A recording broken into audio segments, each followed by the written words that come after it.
Welcome to another historical story of Wookey Hole Caves. My name is Neil. Today we are talking piers and amusement arcades. We have machines on here that are very, very old. And what I want to do today is take you through the pier, showing you bits and pieces that perhaps when you visited before, you may have just missed out. So guys, come this way and I'll take you through Wookey Hole Pier. So here at Wookey Hole, the Penny Arcade was set up in 1985. The painting behind me, though, this was a later edition. This was done in 1991. The artist is a man called Peter Sumter, who was actually an aviation artist. He belonged to the Guild of Aviation Artists as well. And I'm guessing he was commissioned to paint this seascape. So behind me we have a view here, obviously of a pier with people walking around, probably Edwardian, so sort of the early 1900s.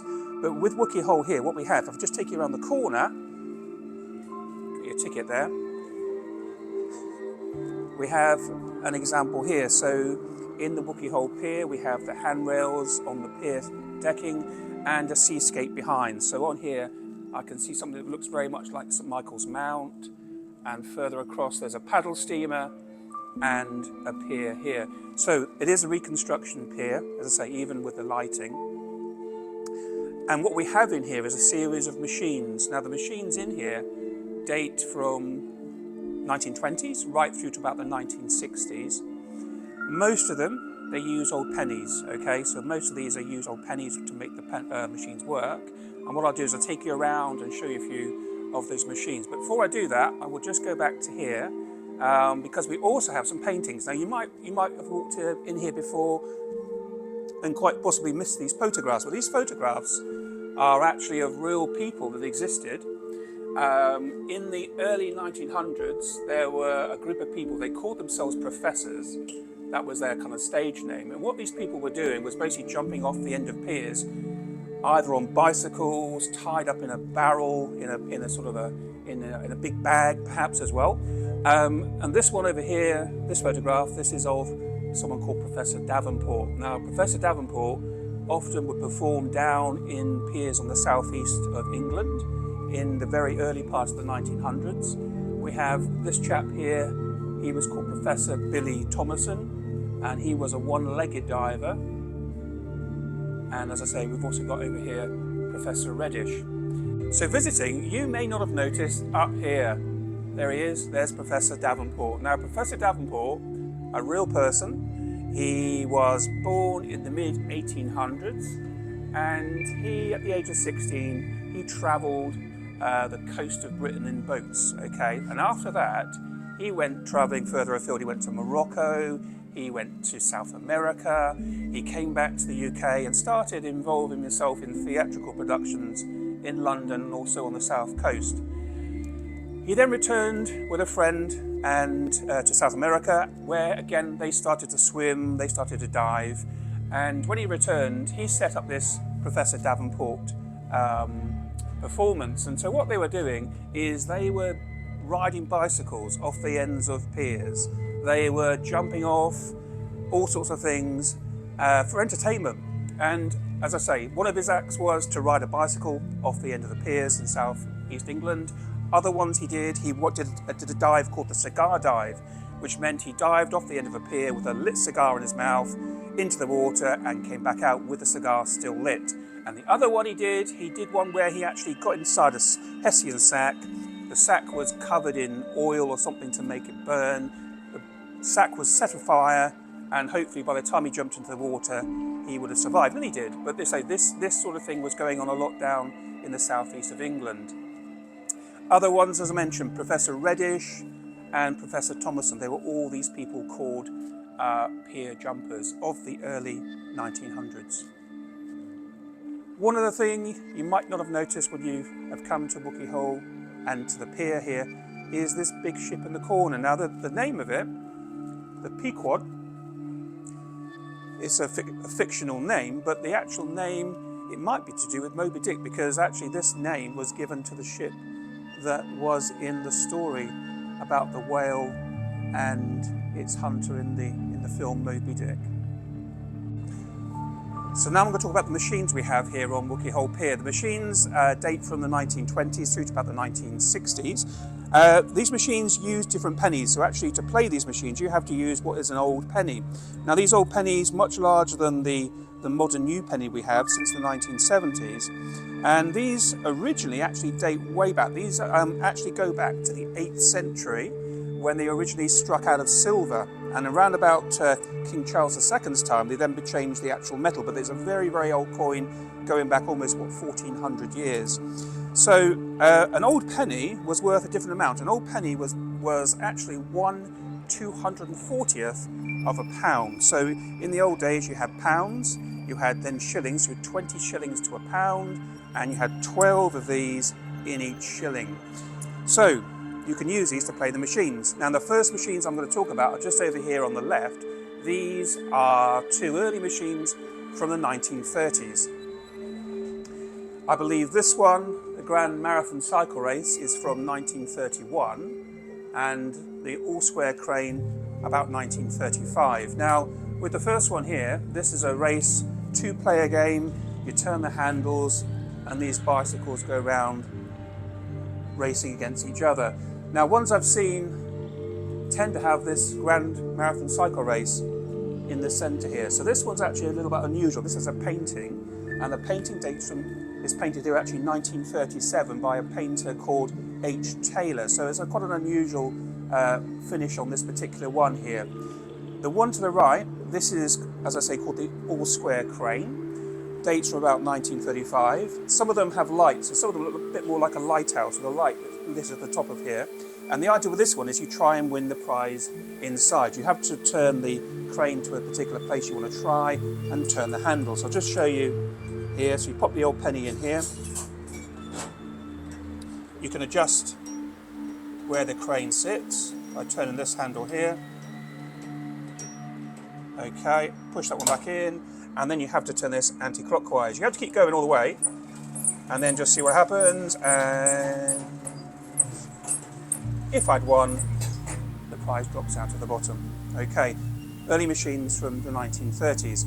Around the corner though, if I can come through this way here, I can show you an even earlier machine. And this machine dates from the 1920s. Over here.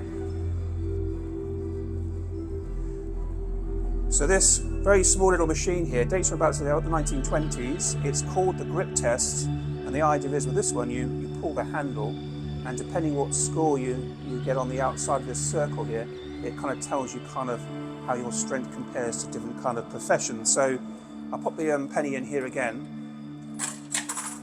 pull the handle, and I'm coming out at 390. Which puts me somewhere between a engineer, or actually a fireman. I'm as strong as a fireman according to the grip test. Just one thing about the D here, because old pennies, we use like a P on for the modern penny, but the D comes from actually the Roman denarius. That's the origin of actually where the D comes from. So it's actually an old penny from a Roman coin originally. Now the next machines, as you wander down through this part of the arcade, you're passing a 1950s ice hockey game.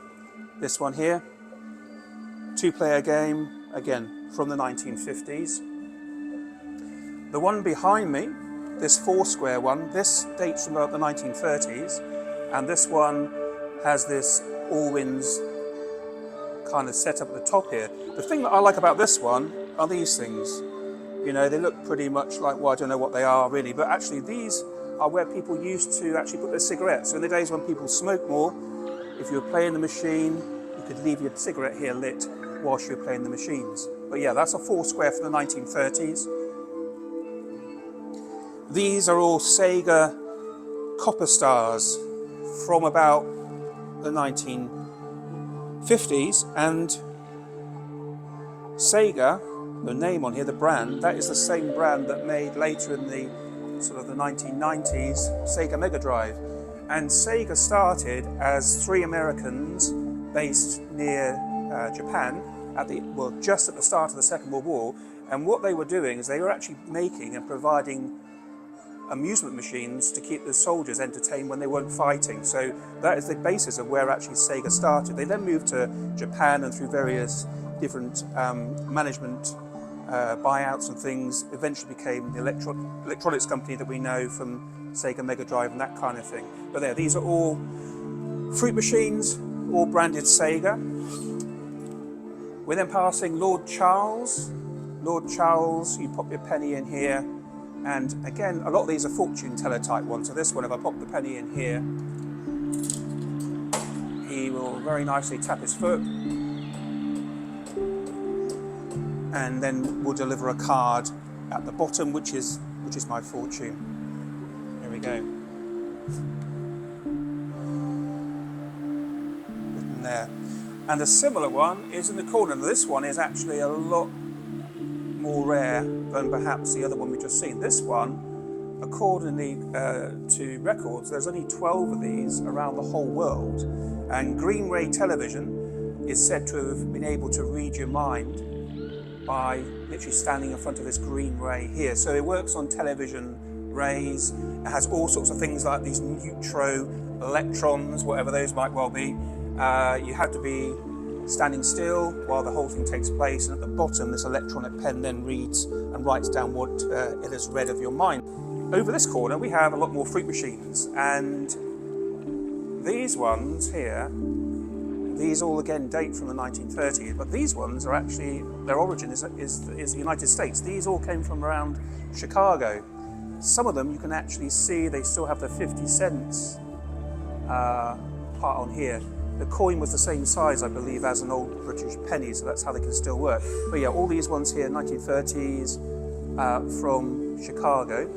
And at the very bottom of the room here, we have another fortune teller. Now this one works slightly differently. This one here, you have to put your date of birth in, and she will then write your fortune for each of you. So if I just put my date of birth in here, turn it round, November 21st, pop the coin in, and let's see what she does. Hang on. Here we go. So here she goes.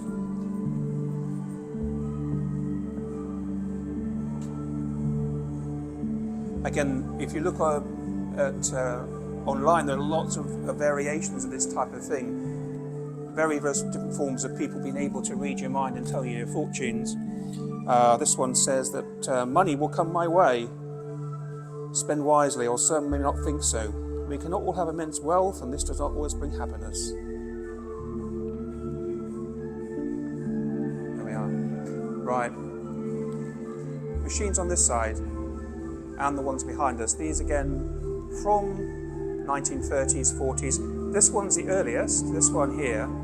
This is called the pyramid, and what you had to do with this one is you release the balls come down through here, and you try and catch them in this piece here and try and fill up the whole, well basically catch the whole lot. It's incredibly difficult, but what you're going to do is you put your penny in here, turn the handle, and at the same time you try and catch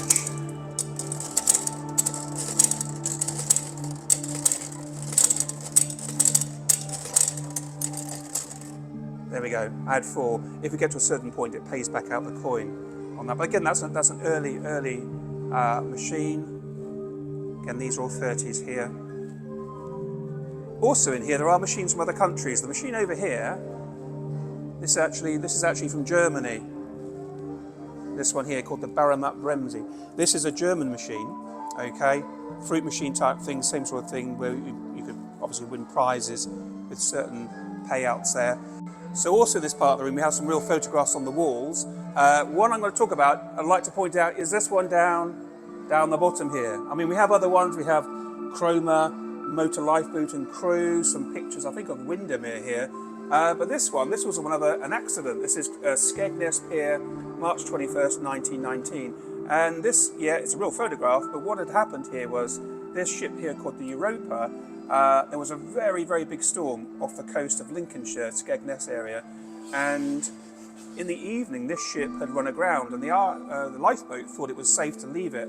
However, the weather changed, and this boat was then just carried into the pier, and obviously took a part of the pier out. And the pier was built 36 years earlier for £25,000, and the damage that was done to this pier by this accident in 1919 was actually worth £4,000 in 1919. But yes, a real story of an accident caused by heavy seas and winds off the coast of Lincolnshire back in 1919.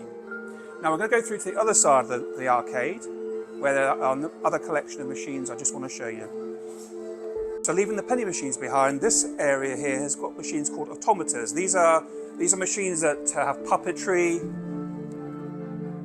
little scene set, various stories. You have things like this one here, example, Madame Guillotine, which recreates obviously a guillotine situation in front. This one, pop the coin in here, you will see the doors opening. So a lot of these, I say, these were entertainment for people on piers, obviously back in the day. Down in the corner, this is probably one of the most famous machines that people probably have heard of, the Laughing Sailor. There were also versions, I believe, called the Laughing Policeman, which are based on the same sort of format. So again, coin goes in here, and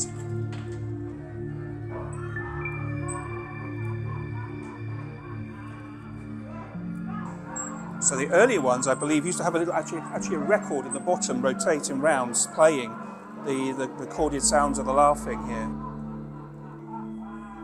Now, leaving the sailor behind, we also have over here one called Madame Sandra. Again, it's another fortune. So with this one here, you pop your money in, and a card comes out. Now, this one again would be around about the 1950s. Coin goes in here.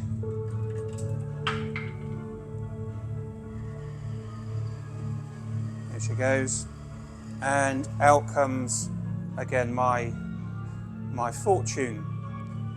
Changes of some importance are due to occur in your family life, it's telling me here, and a lot of other information as well. The other ones we have in here, there are also ones, actually one that's related completely to Wookey Hole. This one over here, erected to the memory of Barnabas Butter. Now I'm believing, I may be wrong, but Barnabas Butter was a former owner of Wookey Hole Cave, so I think this one actually was made particularly for him, the owner of Wookey Hole Caves. This one here, pop the money in the corner and see what happens. Clock's going around the top corner. And then some quite sort of creepy stuff happens here.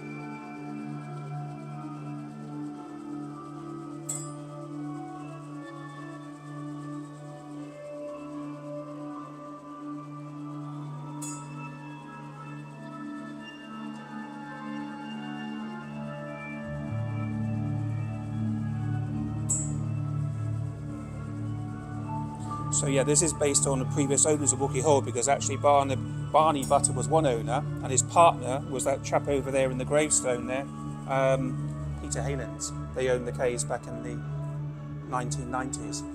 Other machines we have machines that started off in the 1920s. So over here we have a Palmer's fortune. So you have two types. You have this one here where you put your hand on here and it reads my palm, and you have a similar one over here, another palm reader here. This one you put your hand on, and after a while you are told something about your personality. So if I put the coin in this one, first of all, push my hand down on here, it's going to tell me that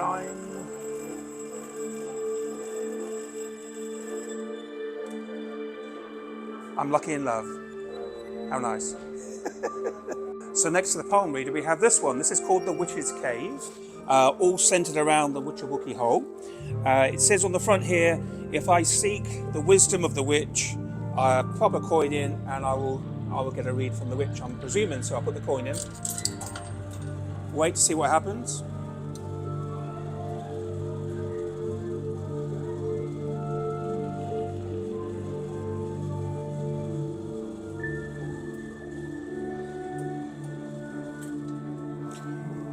And I have a read down the bottom. Let's have a read and see what it says. It says, "The Witch of Wookey says, beware of cross knives on a table, as it is a potent of an argument. It is also untiding." Okay.